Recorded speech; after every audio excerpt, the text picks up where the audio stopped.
On this week's episode, it's time to head to Night City.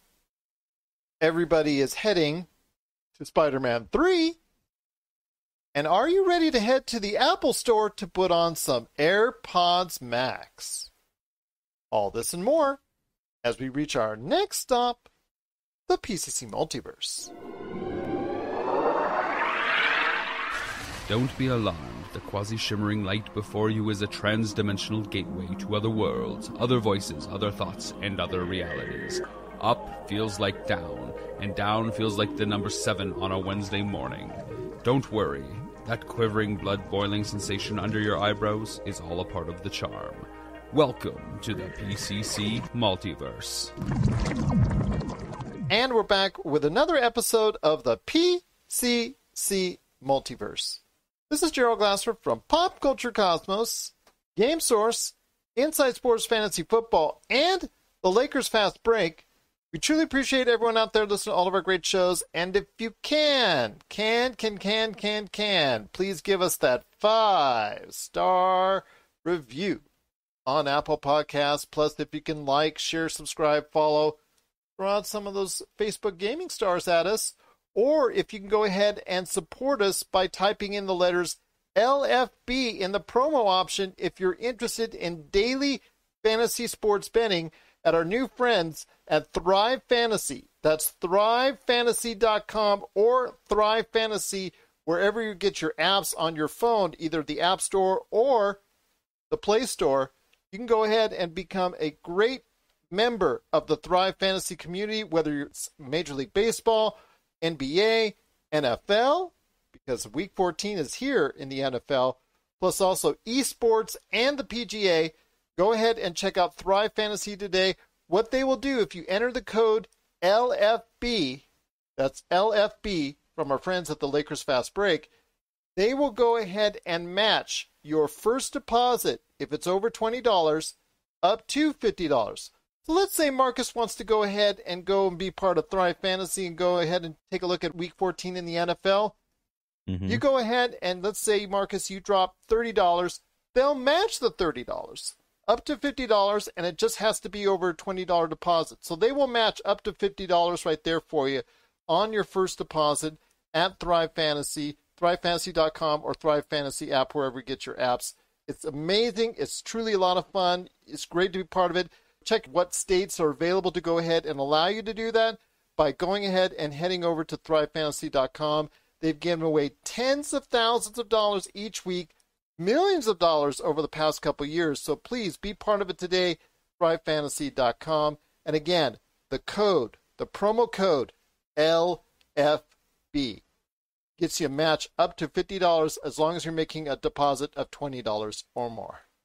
But I'll tell you what, my friend, we got a lot to talk about on today's program. Ooh, howdy. Boy, did it drop. Did it drop. But Marcus De La Garza from Castle FPV is here. And before we go ahead and talk about what's on today's show, how you doing, my friend? I'm doing great, man. Week 2 at my new job. I'm really enjoying it. Missing the students I used to support, but it's been a great week, and I really contributed to the team. I'm feeling good. It's a nice way to kind of wrap up 2020 here. We've had a wild year, and I'm just really looking forward to this normalcy that I've gotten this week. Well, I'll tell you what I'm happy for, because 2020 has been a all-over year. I'm happy that I finally got my hands, courtesy of DoorDash, I've got my hands on a juicy McRib sandwich from McDonald's. The only time of the year I head back to McDonald's, really. So I've got it right here. And during the course of today's episode, I will be munching down on it. If I get a little bit of barbecue sauce all over my face, oh well. Part of the fun of having a McRib today.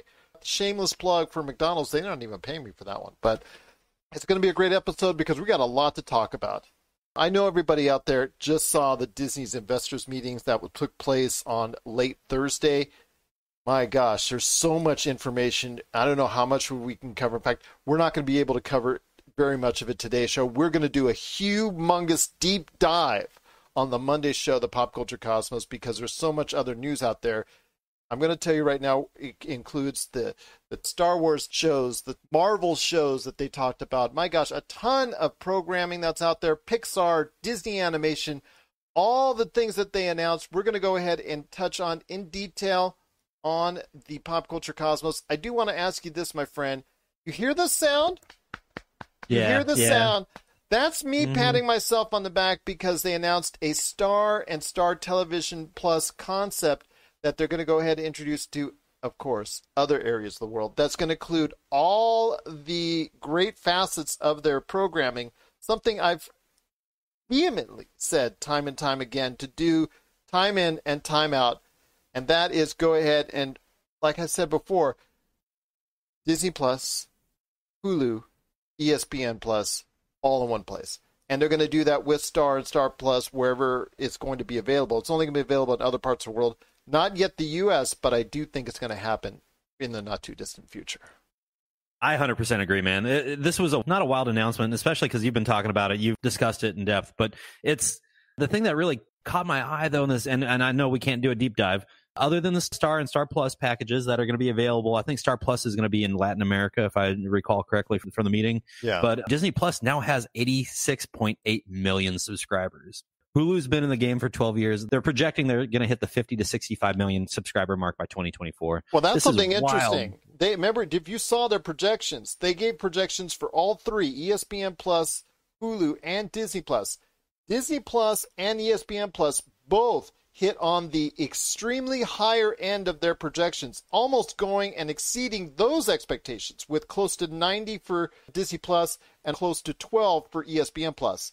The one disappointing that didn't meet its window, I think of between 40 to 60 million, was Hulu. So I'm telling you, man, Hulu is they just got to do something about Hulu. Just incorporate that, do what they're doing with Star, and just make it great for everyone everywhere to go ahead and get all that content because they're not buying it on its own.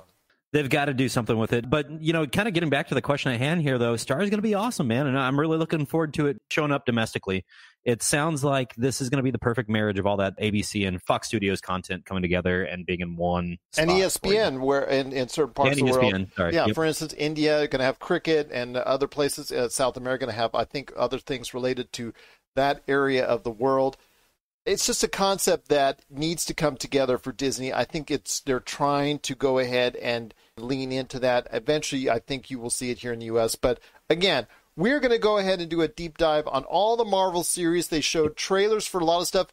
They did show a lot to investors, and for those who aren't investors, they only showed some things. So that was kind of a disappointment. But they did tell you in advance that they were going to do that. They did have some special sizzle reels for investors only. But I will say that there was a ton to talk about. All the shows, from Star Wars to Marvel to Pixar original shows, all the movies they talked about, National Geographic with superstars going ahead and doing some things within the realm of National Geographic.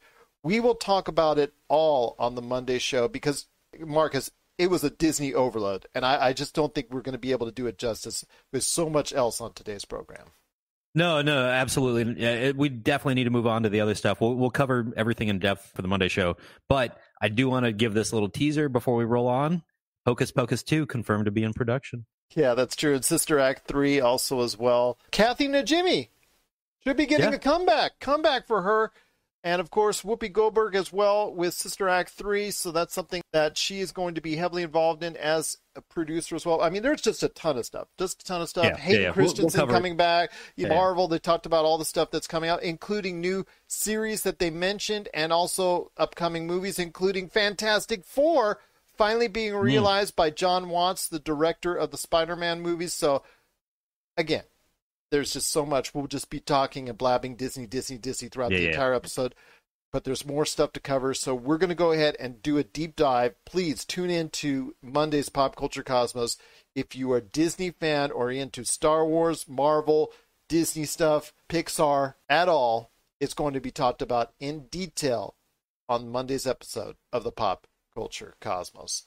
But for today, we've got a lot of stuff, including Jeff Dwoskin.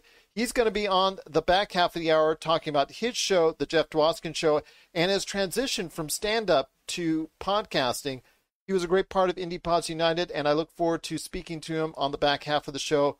Plus, also as well, we're going to be talking about, hey, Marcus, are you going to be on Spider-Man 3 too? Because everyone is seemingly coming back for Spider-Man 3.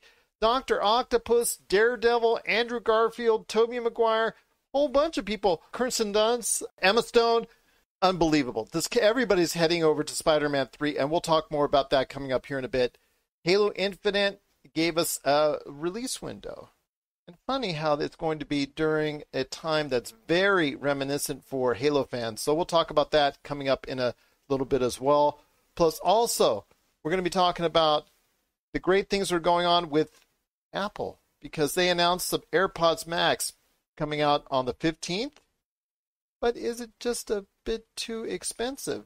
I'm going to pose a big question to Marcus coming up later on in the program in regards to the AirPods Max.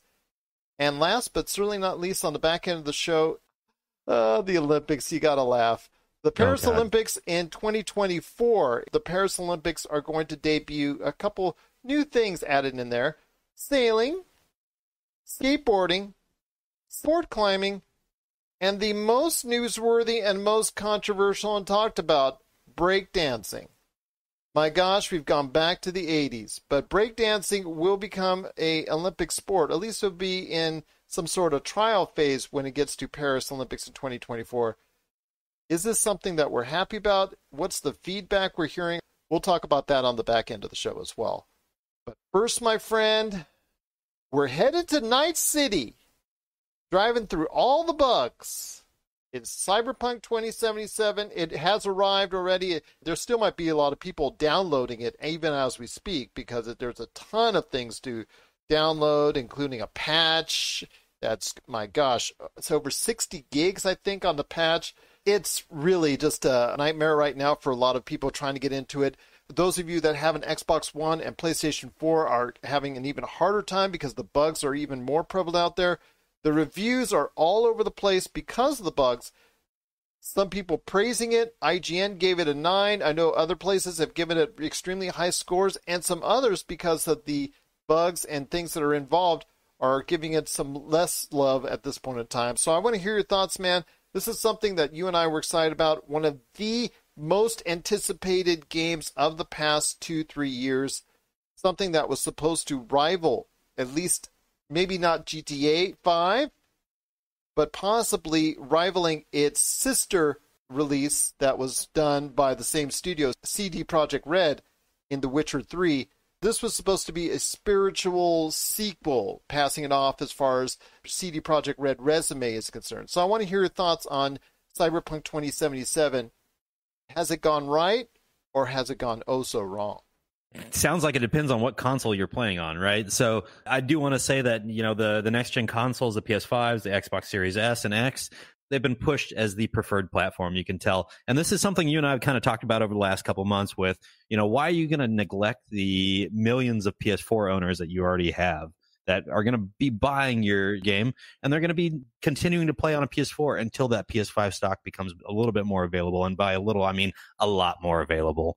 So it's one of those things for me, man. I feel like this is a really big miss. They've been in trouble over the last 6 months because they keep delaying their launch date. And it really feels like maybe you could have delayed longer than a month, because I think that was our last delay, was a month or a month and a half. You really could have pushed it to right after the new year and maybe fix some of the issues that we're having on the Xbox One and the PS4. Yeah, and it's just something that I think was a little bit disappointing that they didn't have all their ducks in a row, because the game had so much hype. It's one of the most hyped games of the last decade. And it has come out with a lot of people very angry about what's going on with all the bugs. Some people are able to get around it and navigate through it and really having a good time with it. But for me, something in this unfinished state just said, you know what, you should have delayed it instead of just delaying it from September to November and then November to December. Just go ahead and move it to next year. I think it just would have made people angry initially, but I think that type of anger would have tailed off and would have been replaced by a lot of people being more satisfied with a better overall product. Yeah, I agree 100%. You know, it's something I talked about with a few guys at work today. And they were of the mindset that it doesn't really matter at the end of the day because people are going to be buying the new consoles. They're going to be moving towards the PS5 and the Xbox One. I think you end up damaging your brand identity a little bit here, especially for a franchise. You've got to be really careful about what you release, especially something new like this. It's going to have a little bit of a damage to their reputation, and I hope it doesn't drive gamers away. This is a game that's going to be fantastic once you get a chance to play it on a next-gen console. The optimizations they've done to make all the visuals just beautiful. We hear it's supposed to be outstanding on an Xbox Series S or X or a PS5. So I'm really looking forward to getting there. But yeah, I'm with you 100%. I think that there's a lot of damage that's been done to their reputation as a franchise, as a studio. It kind of remains to be seen what happens with all the patches and updates we get moving forward. Absolutely. I couldn't agree with you more on that. But I want to hear your thoughts out there on Cyberpunk 2077. I know a lot of people are playing it right now because a lot of people had it bought, had it purchased, had it already. Yeah, because CD Projekt Red, everybody was so satisfied with The Witcher 3. And you didn't think this was going to go this way at all. Yeah, nobody thought it was going to go this way. Yeah. But we want to hear your thoughts.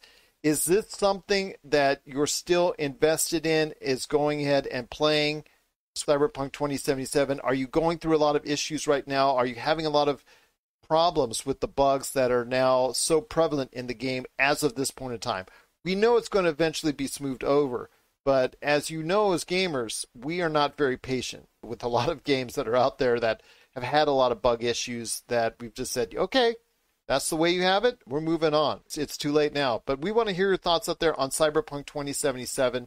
Please share us your thoughts, popculturecosmos@yahoo.com.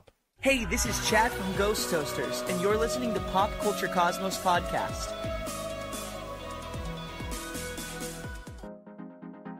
For the latest news and information, analysis and opinions on the Los Angeles Lakers and the NBA, check out the Lakers Fast Break podcast today on wherever you get your podcasts.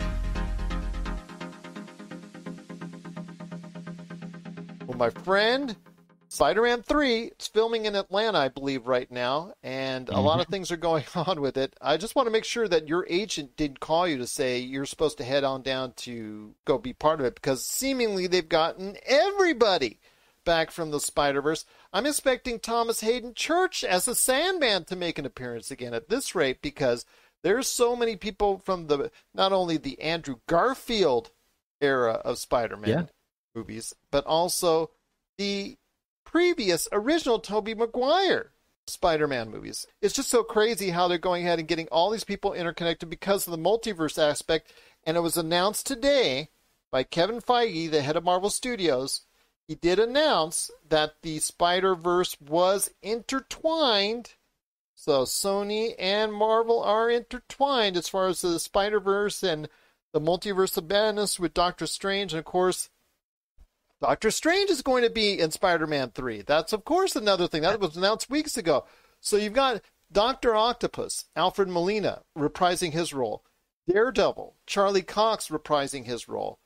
Andrew Garfield, most likely, I think, has signed already and is reprising his role. Tobey Maguire, I heard through Rumorville, is just hashing out some final details, but he's coming back. Kirsten Dunst and Emma Stone as both the loves of Spider-Man's life in both series. They're both coming back. So you've got all this coming together in this Spider-Verse, multiverse, Spider-Man 3 type deal. Plus he's on the run. Oh my gosh, Spider-Man 3 is setting up to be an epic adventure indeed. Yeah, it's really going to be awesome to see this come to fruition. I'm happy to see that, filming's underway. They're really getting moving on it. I got a phone call from my agent 3 months ago, and I thought he was joking about this, but we really should give Red Gold Green a call and make sure they're not going to be on the soundtrack. They're bringing everybody in for this movie. So for the Sinister Six, though, the group that Dr. Octopus and Electro are both members of, bringing this multiverse into, this third movie and having Sony integrated, this is really going to open up the storylines for us, right? Like, we're going to be able to really delve into some deeper stories, some stuff from the comics, and I think it might be setting us up for a really, really, really big reboot of this franchise. It's looking like it. Plus, with all the Marvel series, the Marvel movies that were talked about and announced or shown off in today's investor meeting by Disney, oh my gosh, the possibilities are endless. And again, the Spider-Verse was announced as being integrated within that, so Now you're talking about Morbius. Now you're talking about possibly a Kraven the Hunter. You're talking about Venom 2. You're talking about Sinister Six. You're talking about all these different things in the Spider-Verse now going ahead and becoming part of the intertwinement of the Marvel Cinematic Universe. It just shows me that after some rough times, some hard patches there between Sony and also as Marvel and Disney, that now they've finally come together on this and are going to work forward. And at least now I don't have to worry or look behind my back about Sony bailing out or Disney or Marvel bailing out. It looks like if you're going to go ahead and tell that to your investors in Disney, that you're going to go ahead and commit for the long term as well.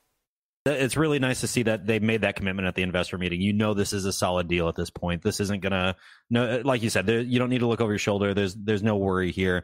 I don't want to, just keep going down the road on this one, but I'm really looking forward to this. This is going to be a great movie, and I think this is going to be a great thing for the franchise moving forward.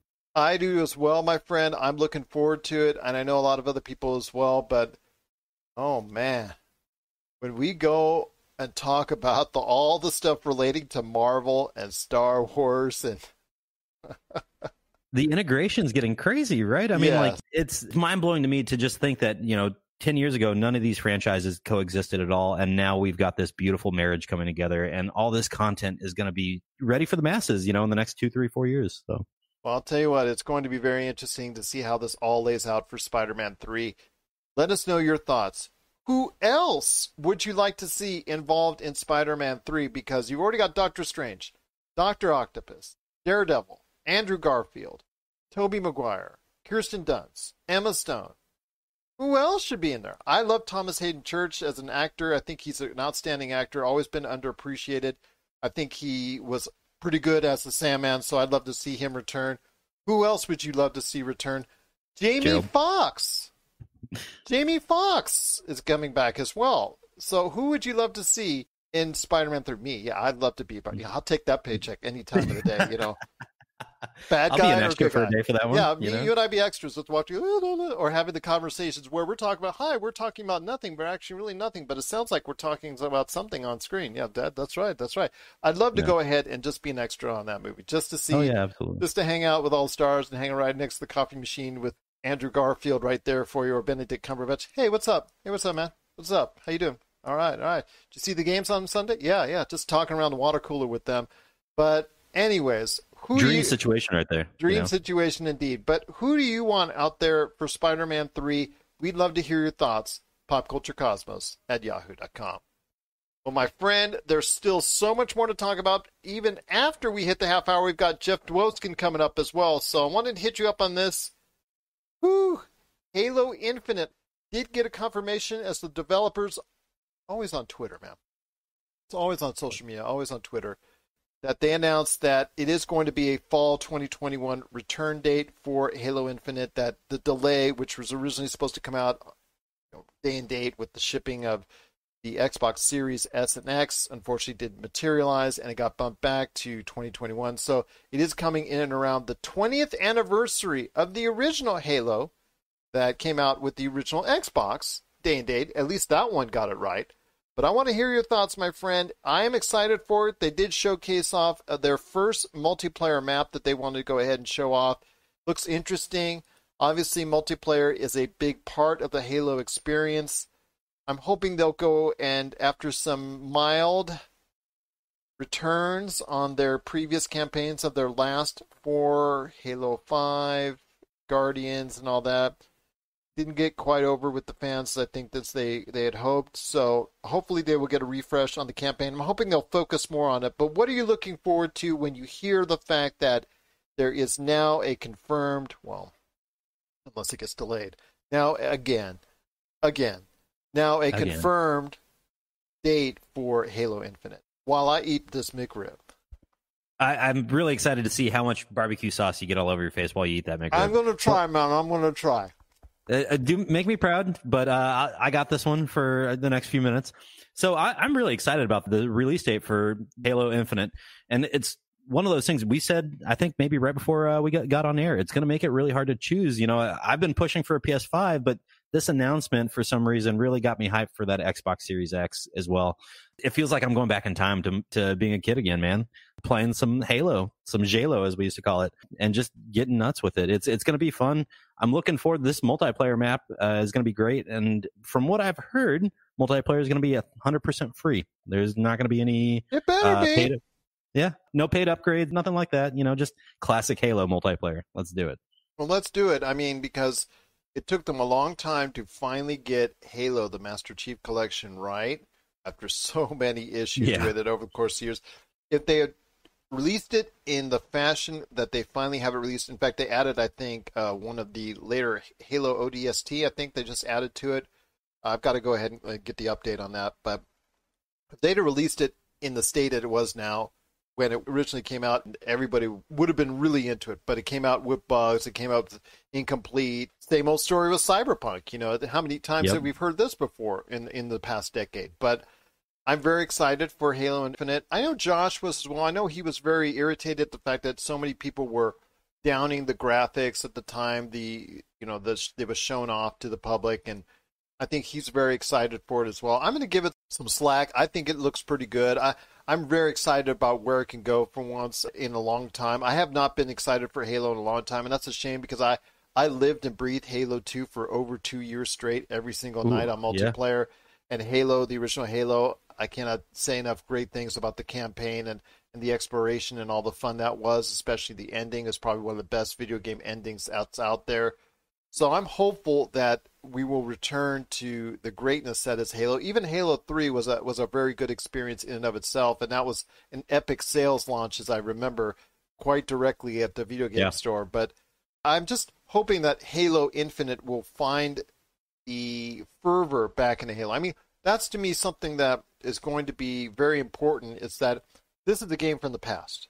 This is a game now that for kids coming out that are streaming on YouTube and streaming on Twitch and streaming all over the place that are in their teens per se, they never really experienced Halo. They never really have wanted to go ahead and delve into Halo. Do you think Halo Infinite can recapture the magic of Halo once again? Absolutely. Aren't you excited to go frag some noobs? I mean, I am. It's just lobbing grenades cross map, going after it, taking people down. I'm really excited for the multiplayer. I think I've really turned into a multiplayer, kind of rat, I guess is the best way to put it in my mind is. Multiplayer fiend. Multiplayer fiend you are. Yeah. Yeah, I am. I just love it. And so I'm really looking forward to that. I know their campaign's going to be great. Like we were talking about, the original Halo campaign, amazing. Halo 2, I really enjoyed. I played much more of the multiplayer than anything else. It's one of those things, man. I'm really looking forward to this. And, just looking at some of the graphics packages, I have to side with Josh here, man. Like, I don't understand why people were really down in any of the screen caps that they saw from Halo Infinite. And looking at the update that they've just released for their arts and graphics package, I'm pretty excited about it, man. It came out 2 days ago. I'm looking through this, and I'm really enthused about it. This is going to be a great game. I can see where people might think, oh, it looks a little rudimentary, but I think we're paying homage to original Halo here. That's really what it is. I think we are as well, and I'm looking forward to it, and I know a lot of other people are as well, including you and I. So I truly appreciate everyone out there trying to give it a chance. Give Halo Infinite a chance to go ahead and excel once again. I know a lot of people out there that are your and my age still have a great affinity for it, still have a great love for it, especially in your age group, because you were a kid 20 years ago when Halo first came out. So that really captured your attention. And for a lot of people around your age, it was the first video game blockbuster that they had played. I mean, even though the original Xbox didn't move like hotcakes, it was still for them a great experience to go over, hook up everybody's controller together, go through the experience of the co-op together, go through that experience of the campaign and seeing what around those dark corners and things of that nature that you saw in Halo, experience that for the first time. And I'm hoping for that magic again here with Halo Infinite. I agree, man. Your question prior to this was, will it capture the youth market here? I really think it will. Just the sheer energy that this game's going to carry in the marketplace really should drive people back to the Halo franchise. Digging this McRib, man. Digging this McRib. You're doing a great job here. You got a little barbecue sauce I there. know, man. I know. Gotta love it. Gotta love it indeed. But I'll tell you what, Halo Infinite is most likely going to be dropping in and around the 20th anniversary of Halo Combat Evolved. That's coming up in November of 2021. And I'm trying to say this with a straight face while I've got this barbecue sauce over my face. But I want to hear your thoughts out there. Are you excited for Halo Infinite coming out 2021? And if you're not, we want to hear why. What will get you excited to get back into Halo with Halo Infinite? Share us your thoughts. popculturecosmos@yahoo.com. Well, Marcus, while I go ahead and dry off everything right here as far as the barbecue sauce off my face, I'm going to go ahead and let everybody know on the back half of the hour is going to start up with a great interview with Jeff Dwoskin, stand-up comedian who turned to a life of podcasting for now because of everything that's gone on in 2020. He's going to share his thoughts on his show, The Jeff Dwoskin Show, what makes it so special, and why you should tune into it as well. He's going to share his thoughts after the break. And then after that, I'm going to ask Marcus what he would rather spend his $500 hard-earned dollars on. Would it be an AirPods Max? Would it be a PS5? Would it be an Xbox Series? We're going to find out from him coming up later on in the program. And breakdancing. Are you ready to go ahead and spin around the ground in the Olympics coming up in 2024? So we'll talk about breakdancing coming to Paris Olympics in 2024 as well on the back half of the show. This is the PCC Multiverse. Coming soon, Zero Cool Films presents Action Figure Adventure. Super collector Jay Bartlett hits the road once again in search of action figures' most iconic and noteworthy and rare figures, all in the name of creating the most ultimate action figure auction ever. He fronts the cash that charity benefits in the end. What will he get, how will he get it, and how well will he do? Find out in 2020. All right, and we're back on the program. It's Gerald Glassford coming right back at you here at the Pop Culture Cosmos. I had to get this guy back on the air, speaking to him and actually doing a panel with him at IndiePods United. And in fact, if you want a great laugh and some great interviews, you got to check out jeffisfunny.com, because the Jeff Dwoskin Show will get in your ears and will entertain you nonstop. It is the comedian himself that is just, I tell you what, he's a laugh. He's just an awesome guy, and he's altogether got a great show. It is Jeff Dwoskin. And Jeff, I cannot thank you enough for being part of the program here today. It's so good to be here. Thank you. I know. It was a blast doing all those shows with you. And that's what I wanted to ask you. I mean, your experience with IndiePods United, I know Tina Marie and Robert and Jeff and Cammie and the whole 9 yards, they did a great job. Sean, everybody else that was involved, Nigel, I mean, the list goes on and on. They worked so hard to create this IndiePods United, and I cannot thank them enough for being part of it. But just the whole thing is about being part of a podcast convention. Did you ever think in 2020, your show is more of a recent podcast entry. Did you ever think that in 2020 you would be part of a podcast convention? No. It was exciting. It was fun to be a part of, especially, on the ground floor. And I got to give Tina, Marie, and all of the crew, such huge kudos. I mean, if anyone looked in on that summit and just kind of looked at it, I mean, from the art to the programming to how well it ran, and then someone said, "Oh, by the way, that was their first one." I mean, that could have easily been the 5th annual. I mean, it was like, I mean that in the highest regard. I mean, the quality of it was just insane. In my opinion, in terms of, and I've been to a lot of, not podcasts, but a lot of digital marketing, whatever, conventions. And, most of them are snooze fests and hard to even make through. And so this was it was great. It was just so much content. You got to know so many people. And the whole indie concept is amazing because, let's face it, like, I get my emails from Apple or Spotify, and it's like, you know what? Joe Rogan doesn't need your help in this email. I do. Or like other people like me do. Discover the new gems. These famous people, they can handle it themselves. Well, once again, I am speaking to Jeff Dwoskin. He is the man behind one of the top 25 independent podcasts for 2020 that was voted on at IndiePods United, and that is The Jeff Dwoskin Show. Please check out jeffisfunny.com or The Jeff Dwoskin Show wherever you get your podcasts. But Jeff, I mean, the experience in and of itself is funny because you're going from room to room to room to Zoom to Zoom. And then it came to the point where Tina Marie, oh, there's Jeff again. Oh, there's Jeff again. Oh, there's Jeff again. It's so awesome to have you such a great part of the whole IndiePods United concept. I know that was a lot of fun for you as well. I had a blast. It was fun. Look, if you can't share your experiences and help other people, no matter what time frame you've been doing everything in, what's the point? It's amazing to be a part of a community and to be able to meet great people, work together, learn a thing or two. It's all great. What got you into podcasting after all? I mean, obviously as a guy who is up on the stage so much, I mean, 2020 has made a hard right, so to speak. What were the motivations for you getting into podcasting in the first place? Well, one of my motivations for getting into audio podcasting was my ears do not look nearly as big in audio as they do in video. There you go, right there. You've got ears for audio, son.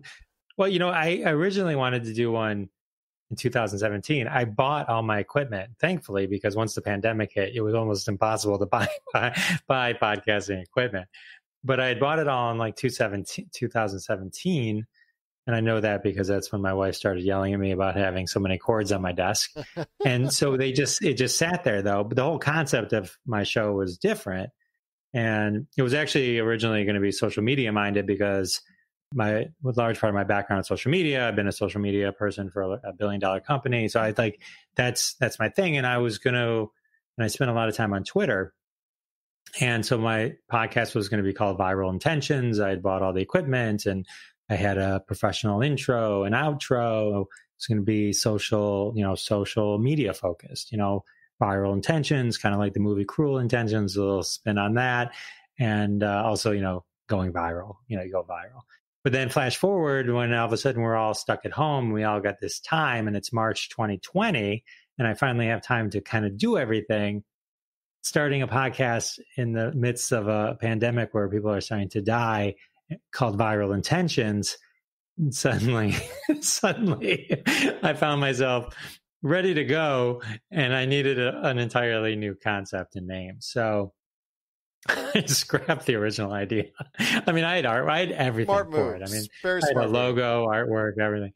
So I scrapped it and decided just to call it the Jeff Dwoskin Show and then kind of focus a little more of it. So I consider it more of like a humorous pop culture, comedy, social trends, kind of hits on all the different legs of my interests. And I think that's what probably got me to actually do it. I think the social media focused version, I'm sure would have been fine, but it wasn't, I think, what was going to drive me in my passion. And so that's why I kind of sat dormant. I didn't know that, but I thought I was just being lazy. But then once I had the time, what's the Jeff Dwoskin Show? I wanted people to know it was my show and not for like an ego reason, but like you post something on Facebook and you're like, and then people are like, oh, he's doing that for someone else. I don't have to listen.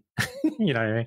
And so I was like, well, if it has my name on it, then they'll know it's my thing. It's my show. And so, that has some downsides to it because, then somebody has to know who I am. So I have to spend time, get my name out there type thing. But now I'm doing a live show. You guys all inspired me. So I started a live show last week, so I do that every Wednesday at 9:30 p.m. Eastern. And so that was so fun. And the second one we're doing soon. And it's great. It's just fun. I'm just addicted to it now. So, that's a great building it up. That's great. That's awesome because the hard work that I know you put into it, you can tell if you go ahead and check out the Jeff Dwoskin Show, all the great episodes, the interviews.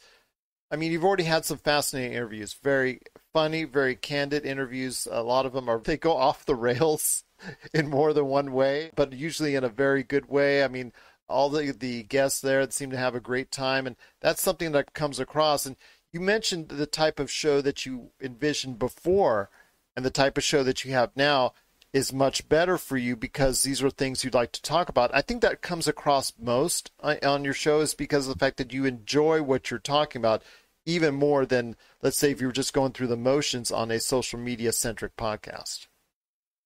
Yes. You call it off the rails. I call it original content. It's like I had Jackie the Joke Man Martling on. And so the intention was, here's the guy from Howard Stern, the original crew from Howard Stern. And so we started talking and it went down a whole different path. And we had sort of agreed on a time frame that he had. And And so by the end of it, we were just getting to him being on the Howard Stern show. And I had him back and I recorded it. I just haven't put it out yet, but I have a part 2 of that one where we talk about the Howard Stern show and all that kind of good stuff. But it was like, he started talking and like, he went to Michigan State University, which is where my daughter goes. And so we started telling stories about that. And then he mentioned he got arrested. And then, just on a whim, I just go, "Oh, arrested?" And he had like 8 stories. I'm like, yeah, just go. You know what I mean? It's like, it's hard when you're interviewing people that have heard people talk before. In one hand, you want some of the stock stories because you want it part of your history, right? But then you also want something that they're only going to hear on your show if you can. And so you prepare a lot, but then I kind of hope that it just goes wherever it goes. So no, it's great because if that's the case, because that, as you say, is podcasting gold. When you have someone that's, like you said, the stock questions and answers, but then it goes into a different format that they're not going to talk about it on any other show, but they talked about it on your show. And once they open up, it really helps to not only liven the conversation, but it helps as a listener to go ahead and enjoy it even more because they know they're getting something out of it that they wouldn't get from listening to that individual on any other show. And we all know that a lot of these individuals that you're talking to are appearing on other places, but they need to check out your show because they opened up even more and even better on your format and your show when you had them go ahead and break out those stories that they didn't share on, let's say, my show or any other show as well. Right. Hey, thank you for that. I appreciate that. But before we head on out, my friend, I want to go ahead and have you hit the hard pitch. I want you to go ahead and give the big sell on why people need to check out the Jeff Dwoskin Show. Outside of bribing people, of course. Well, I think you did already such a great job. I mean, if I was listening to you, I'd be like, I got to check this guy out. So thank you for all the kind words. But, it's a passion project. I'm obsessed with being on stage and delivering something that I think people would want to hear. And so that's the heart and soul that I put into the podcast. And it's fun. I'm talking to people that I enjoy talking to. And my kind of secret or feeling or hope is that the things that are of interest to me and the things that I can get out are of interest to other people as well. And that's, so I'm coming at it from that mindset, not as a super fan, but not a, not like where I take it to the next point. So we can have a real conversation, but talk to comedians, actors, social media people. There's always something. Every show it's the structure is the same, but it's a little different in terms of just, what you get out of it and the type of information and the type of enjoyment. But hopefully you're always laughing, always having fun and always thoroughly enjoyed through it. That's the one kind of thread that I'm hoping the Jeff Dwoskin Show brings to you and your loved ones this holiday season. Oh my gosh, that sounded very nice. That was very smooth right there for you. I love how you transitioned into that nice close right there. It is the Jeff Dwoskin Show. You got to go ahead and check out what he's doing. JeffIsFunny.com, plus also the Jeff Dwoskin Show, wherever you get your podcasts. And of course, when he gets back out on the stage and tour, please go ahead and check him out at your local comedy club. Hopefully you'll get a chance to, because he is definitely worth your time indeed. It is the Jeff Dwoskin Show. Please check it out today. And Jeff, I cannot tell you enough, thank you for stopping by. I know I got you on real quick, sort of unexpected, so I do apologize for that. But I want to go ahead and be the first to wish you and your family a happy and safe holiday season, my friend. Thank you. And happy holidays and New Year's to you too. Yeah, only the best for you. I got the good orange sweatshirt on. There you go. See, I'm honored. I got the Baby Yoda hat on. I'm rocking it best I can. Grogu. No, Grogu. Baby Yoda. I'm sorry. That train left the station the first week after the first episode. I know Jon Favreau will say the child. I know he'll say Grogu, but I'm sorry that in fact, my daughter, who's really into The Mandalorian, she'll say Grogu. Baby Yoda for me all the way. There's nothing cuter than when he says Grogu and Baby Yoda goes, it's just nothing cuter.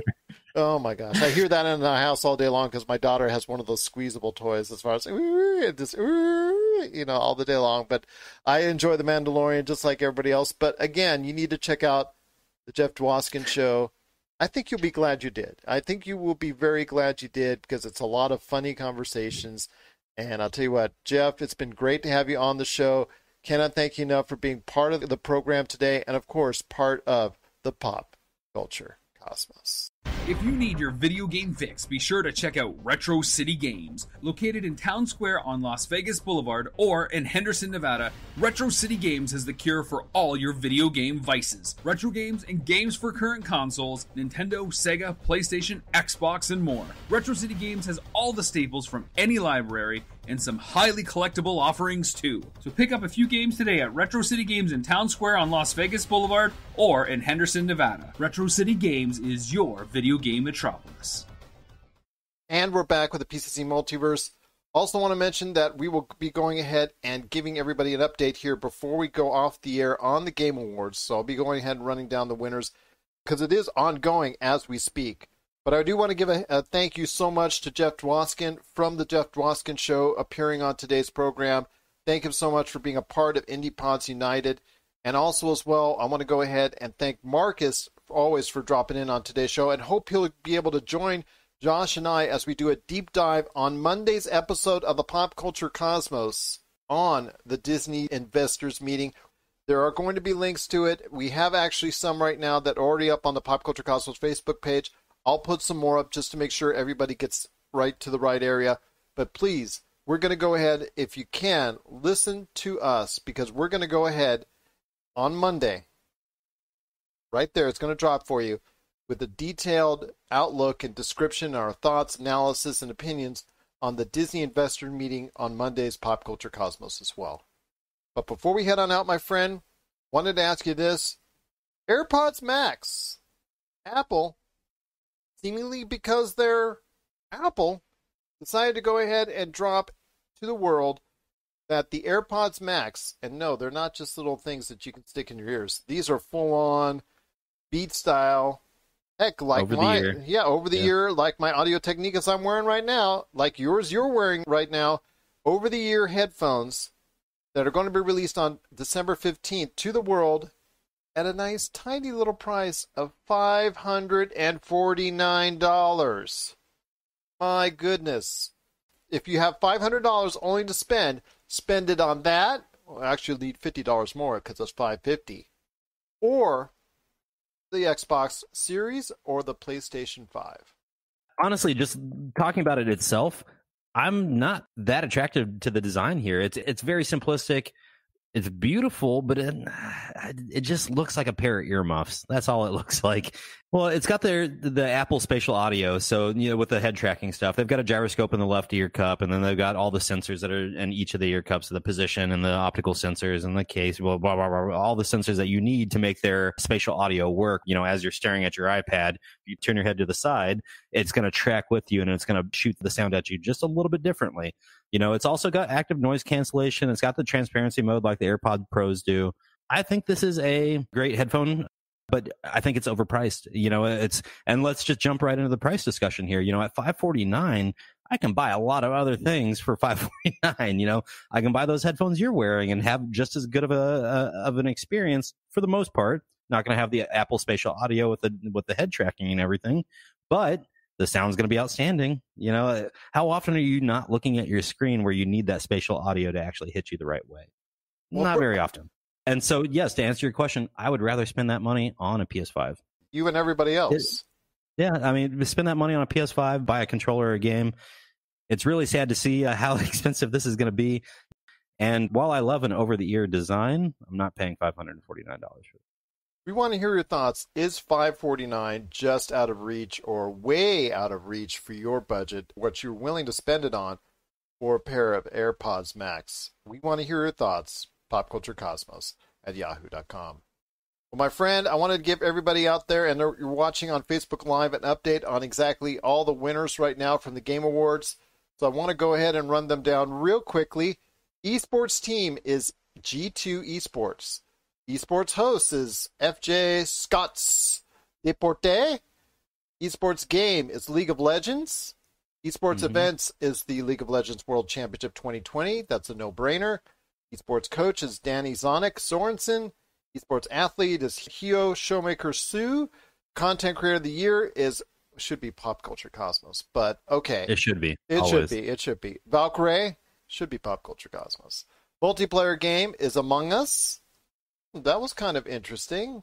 Not actually too surprising because it's been such a hit now. Belated hit, to say the least. Best sports racing game is Tony Hawk's Pro Skater 1 and 2. That got a ton of praise when it first came out. So I want to say that's great.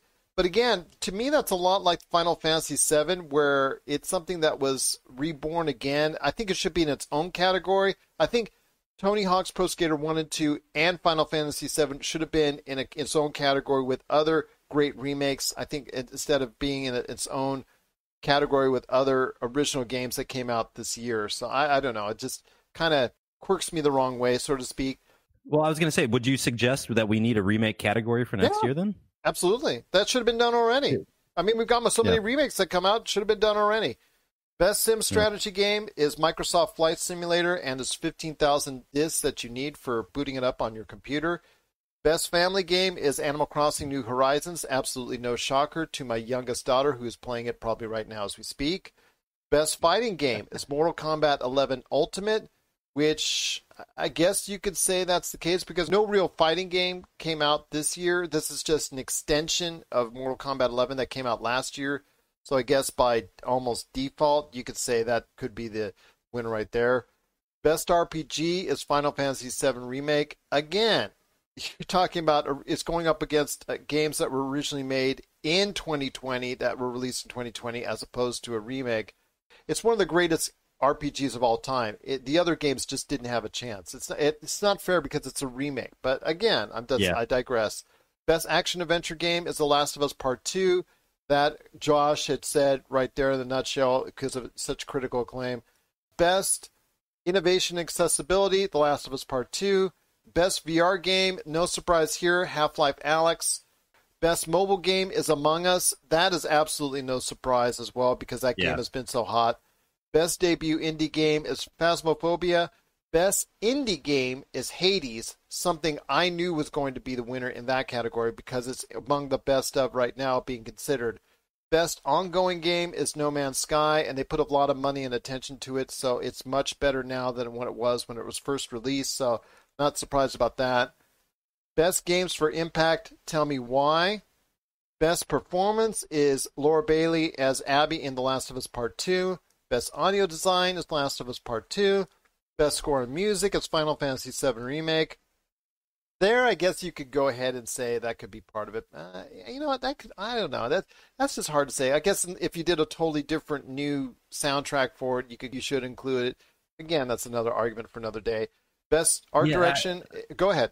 I was just going to say, if you remaster the audio and you actually put the hard work into it, I would let that one slide. Best art direction is Ghost of Tsushima. Best narrative is The Last of Us Part 2. No surprise there for me. Most anticipated game. This one was kind of a surprise. The Elden Ring. From Software and Bandai Namco. Beating the God of War sequel, Resident Evil Village, The Legend of Zelda sequel, Horizon Forbidden West, and Halo Infinite. Beating that. Congrats to Elden Ring on that one. Best game direction is The Last of Us Part 2. And we do have a winner of the Game Awards for the top Game of the Year and Game Direction. The winner for the Game Direction and Game of the Year is one and the same. Naughty Dog is going to go home happy again because Naughty Dog has been announced the best for Game Direction for Last of Us Part 2. And as Josh predicted, and he should have put money on it, The Last of Us Part 2 is the winner and has been named Game of the Year. But before we head on out, my friend, I wanted to go ahead and hit you up with this. You got your boombox ready on the side, my friend? Because breakdancing is now a part of the Olympics, or it will be in Paris 2024. So I want to hear your thoughts. Sailing, skateboarding, sport climbing, and breakdancing will be a new addition to the Paris Games coming in 2024. So I want to hear your thoughts on those 4 sports coming to the Olympics in 2024. Interesting about breakdancing, I will say all those people are athletes to the extreme, right? You know, if you're spinning your body at a high rate of momentum and then you're immediately going into a handstand, I mean, great. You can stop your body on a dime. You can somehow dismiss all that momentum. I'm on board with this. They are athletes. I just don't understand how you're going to judge this category. Is this going to be like ribbon dancing for gymnastics? Is it going to be more on the athletic side? What are we looking at here for breakdancing? And who are going to be the judges for this? All those stars from those breakdancing movies from the late 80s? I'm really excited to see how they do this. I think I'm more excited at the spectacle that it will be than the actual event itself. Well, we'll find out what's going on more with it. I know there's been a lot of pushback on breakdancing primarily. You even said yourself, your friends at work are talking about it and cannot even believe. It's like one of those rub your eye type deals. Excuse me? Breakdancing? Yeah, People that argue that esports are not real athletes and esports should never be part of the Olympics, that goes out of the window. Because if you're going to allow breakdancing in there, you got to allow esports at some point down the line. Yeah, and I'm with you. I think esports will be coming. We kind of have to see the normalization of esports really continue domestically. It's happened internationally. You look at all the Asian countries, esports is a huge thing. You've got major arenas, 30,000 person arenas. But I'm really looking forward to see how these things are adopted by the international culture and really the American culture as well. The sport climbing thing, we were talking about this at work today. Those are 3 radically different disciplines of climbing. So the fact that you're going to have somebody in there doing all 3, you're really looking at an athlete versus somebody who's very disciplined in that area of climbing. The sailing and the skateboarding, I guess I understand the sailing. The skateboarding, I really thought this was going to be around much sooner. With how much traction it had on the X Games for all the years, I'm really surprised skateboarding took this long. Yeah, I agree with you on that one because, like you said, the X Games was huge in the 90s for ESPN. Far as a draw, and then also in the early 2000s, Tony Hawk, just think if he could have been in his prime, how much notoriety it would have given the Olympics had he been a part of it. I'm sure he'll be involved in some way in Paris in 2024 as maybe an MC or maybe as a commentator or maybe as a judge or something like that. He'll be involved, rest assured. But I think it would have been awesome if he would have been a competitor involved in it. But yes, skateboarding, I could see that possibly have been or should have been Olympic sport way sooner than this. Sailing is also something as well. The definition of sailing, and I know as far as what people are asking for, what is it, large catamarans or small little dinghies or the size of the actual boats that are involved. We're not sure about that. But yeah, sailing is something I think as well should be part of the Olympics. Sport climbing, again, that's such a gray area. They're going to have to make that attractive for an audience, so we'll see how that breaks out. But breakdancing is the one that I'm sure a lot of people are still going to have issues with, even when you see it in Paris. Well, we'll find out what's going on in 2024 when breakdancing. Get ready. Come on, Marcus. You can do it. Get ready. Train. Start training now. Get the boombox out because breakdancing is coming to the Paris Games along with sailing, skateboarding, and sport climbing to the Paris Games in 2024. What are your thoughts about breakdancing, sailing, skateboarding, and sport climbing? But most likely breakdancing being part of the Olympics in 2024. That's the one that's getting most of the discussion here. Share us your thoughts, popculturecosmos@yahoo.com. So I want to hear, as we head on out, your final thoughts on Last of Us Part 2 winning the Game Awards Game of the Year. Yeah, I mean, it was clear that this was one of the best titles of the year. I was really surprised that anybody thought that they were not going to win a whole bunch of awards tonight. But at the end of the day, not a surprise here, not a surprise for Josh. And I think we should do a March Madness style bracket next year for some of these video games and some of these categories. Gerald, I mean, maybe. What can we do to get the listeners involved? I would love to do something, that's for sure. Absolutely. And we'll talk about that coming up in the coming months. But we've also got, at the end of this year, we've got the best games of the year we're going to be talking about as well from us at the Pop Culture Cosmos, along with the best TV shows, the best movies, so much more as we count down the best of 2020, a year that hasn't really been what we thought it would be, but there was still so much good that we found in it that we wanted to go ahead and share that on our shows, the Pop Culture Cosmos and the PCC Multiverse. Well, Marcus, I want to thank you again for being on today's show. Please, everyone, if you get a chance and you're into daily fantasy sports betting, please head on over to our new friends at ThriveFantasy.com or ThriveFantasy, wherever you get your apps. When you make your first deposit, please use the code LFB, and they will match it up to $50 if you go ahead and make your first deposit of $20 or more with Thrive Fantasy at ThriveFantasy.com or wherever you get your apps. any last thoughts on the way out? I'm really looking forward to resuming my breakdancing career so that maybe I can be at the Olympics in 2024. Man, I'm still having a hard time just wiping off all the barbecue sauce from this McRib, but you know what? I will see if I can go ahead and do a couple spinneroonies myself as well. So for Marcus de la Garza, this is Gerald Glassford. It's another beautiful day in paradise right here in the PCC Multiverse. We thank you for listening. And here's hoping you have yourself a great